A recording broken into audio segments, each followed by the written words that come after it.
guess my first insecurity in life was actually being too thin. My whole life I've been pretty much a skeleton. Like I've struggled with gaining weight. I've tried many times. People say, "Oh, you haven't done the right thing, the right food, the right sport, whatever." And I can totally believe that. Like I haven't tried everything, so there might be still some things out there for me.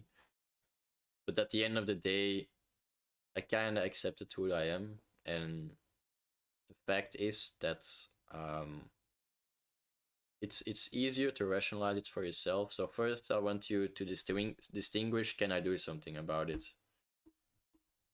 I can say, yeah, I can eat more, and I try that because I thought it would make me happier if I was a bit more fatter or less lean. But at the end of the day, I kind of stopped doing that because I was like, I'm not really gaining weight. I maybe gained a few kilograms in a half a year or something, or a couple of months. Um, but I was more content or more satisfied with me actually not having to sport. So I kind of saw the good thing in it. For like, okay, I'm not really muscular, or I'm not really this great looking ripped guy that gets all the chicks. No, but at least I don't have to sport. I can eat anything I want. So I think one of the first things you have to do for yourself is, if it bothers you, that's for obviously the first one, but I think insecurities bother everybody, except if you have like a few of them and you're like, okay, I realize I have those, but I can kind of ignore them, and when I act strange, I know it's because of that insecurity. But basically, if you care about it too much at the point that you want to change it, I would say first, is it changeable? Like, can you change your insecurity into something else? Like, if genetics determines that you are gonna be thin in life, you can not do much other than accept it. Like, I had to accept I was thin, I had to make the best of it, and I started doing this by actually looking at the positive sides of being thin. Don't have to sport, can eat anything I want. Um, I fit in all my clothes. Um, I was getting tall, so that was also being a bit insecure. Um,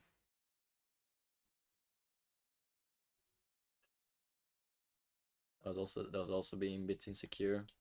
Um, but actually, I kind of got over that because there are also benefits to being tall. I can look above people, like in the crowd, like, hey, where is a friend of mine? Or hey, how is this artist looking at the front stage? Like, I always had a great view. So I think the first like physical appearances for me, um, it didn't really bother me that much at the end of the day.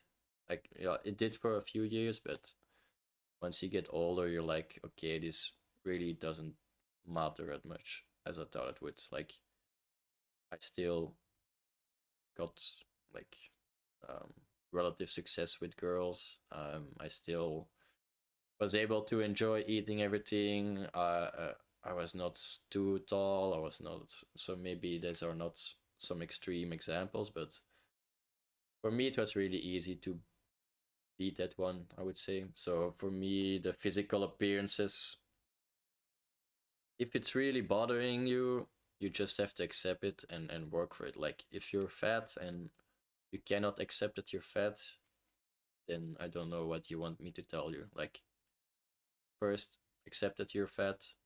Secondly, go to the gym, eat less, go see a personal trainer.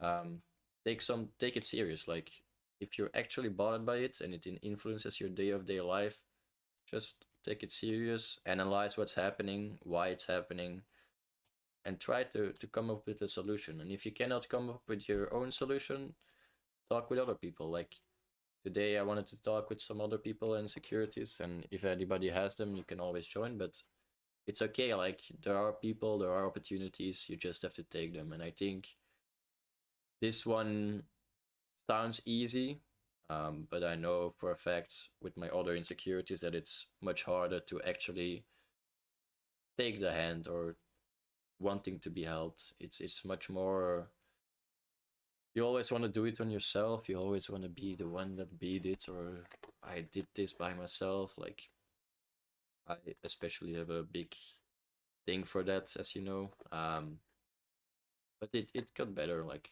I accepted that I cannot do everything on my own.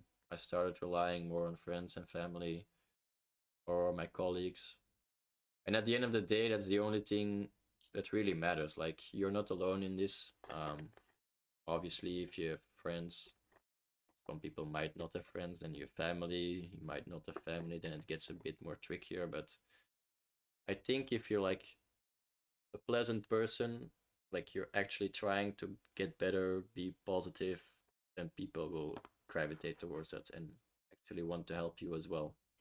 Um, because everybody wants to get the best out of themselves. Like, no one is perfect, everybody knows this, and we all want the best for another one, especially by knowing, like, or her. I would not wish anything bad upon people I know. Like, if there's a problem and I can help with it, shoot away. Like, I'm not gonna be there every day asking you, hey, is everything all right? Do you want some help? No, you have to take the initiative there. You have to be like the one communicating, like, hey, I have this problem. Could you maybe help me with it? Or is there something you can think of that would help me? It doesn't have to be like life-changing things. Like, you can just ask, hey, what do you think about this food? Is it better? Like, and somebody with a science knowledge could maybe look into it and say, hey, this kind of looks better than the alternative you're eating. I should try it, or you should try it. Um, so I think first one's acceptance is a pretty important one. So accept that you're fat, thin, long, short, and I'm gonna do this for the physical first. So accept that you're the way you are. You have a long nose, you have long limbs, whatever. I kind of use it to my advantage at sometimes. Like, I'm like a slender man. People say, ooh, and yeah, I'm still undefeated by the boys. So this is a shout out to all the boys. Come get me, bro. right here, right here, right now. No, I'm undefeated in wrestling because I have like a insane grip. I thought Mats was gonna come in because his door all of a sudden went open, but not happening. Okay, so first acceptance. Then you have to actually be willing to put in work. So effort is a important one. You can be all the acceptance you want if you're gonna pout and be sad in your room the whole day. Nothing is gonna change. Nobody cares about you that much. I'll take the challenge. Come, we can show it on stream. Who is gonna be stronger? I'll put it on the bed so that people can actually watch us struggling. Nah, I'm just kidding. Just flexing a bit because of my appearance. I had to accept it. So the second thing is effort. If you're not willing to put in effort, don't expect other people to put it in. Like, nobody cares enough about you that they would actually be, hey, I think you should do this every day, or I'm gonna be like at your door every day. So yeah, I was looking if I didn't crash. For example, one of the stories I can tell here, like, it's not the same, but it's like a similar sense. Like, I have this friend that was not really doing the best work in school. During the exams, he would not wake up early and he would like sleep in. And I was always, or most of the time, the one that wanted to get things going, start studying in the library. It was not that early, but it was earlier than him. And at some point, it was kind of untold, but I was the one who's gonna be his alarm clock, waking him up, getting him out of bed, getting him to the library. And I realized I had to stop that. Like, that, it's not my job. It's nobody's job to fix somebody else's life. Like, they have to fix it themselves, and if they don't want to fix it themselves, you can say all you want, but it's not gonna do anything. So effort, second one, very important. So we have acceptance, effort, and then the next one is reaching out, I think. So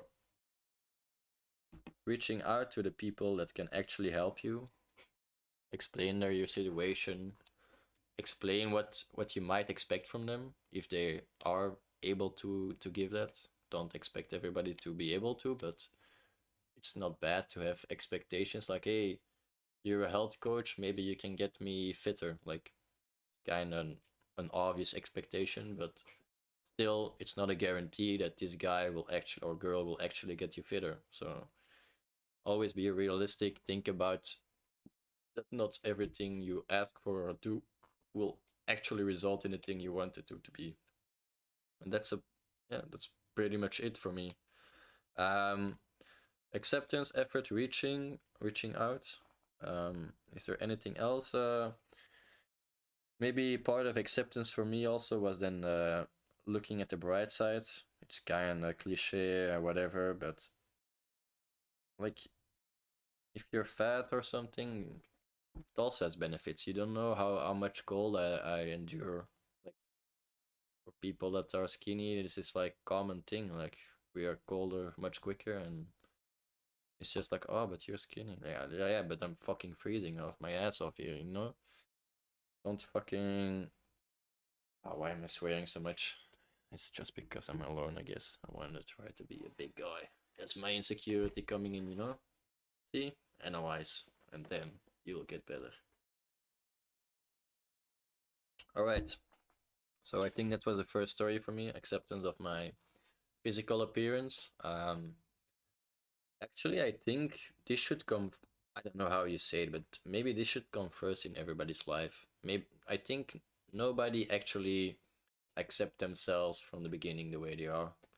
Everybody wants to look for something they're not perfect in, or that's not ideal, or oh, I want to change my nose, it's kind of straight here, whatever. F all that, you know? Like, everybody's different, and that's what makes it exciting. Like, if all the girls and boys would look the same in the world, how would there be any difference? Like, how would people know each other or care about each other? Like, oh, this guy also looks like a blob, you know? All just blobs. We're all blobs talking to blobs. So that's what I learned, and I was talking about the previous time or the first episode. Things should not be neutral all the time in life. You should have like ups and downs. It should be positive and negative. Somebody should have a short nose, somebody should have a long nose. It's just the way it is, and in between or having everything neutral is kind of. It's maybe the prettiest ideal, but whatever, like, it doesn't define who this person is. Even if he's good looking, don't just assume that he's also a nice guy or a good guy, or don't assume that he's a jerk because he's good looking. Like, everybody has their own thing going on, and physical appearance is, in my opinion, the least important one of all the insecurities you can have. Doesn't really care too much. Like, who's gonna judge you? There's like 9 billion people in the world. Do you expect all of them to be like, oh, you have really a long nose and I don't like you? No, like, most of the people don't really care.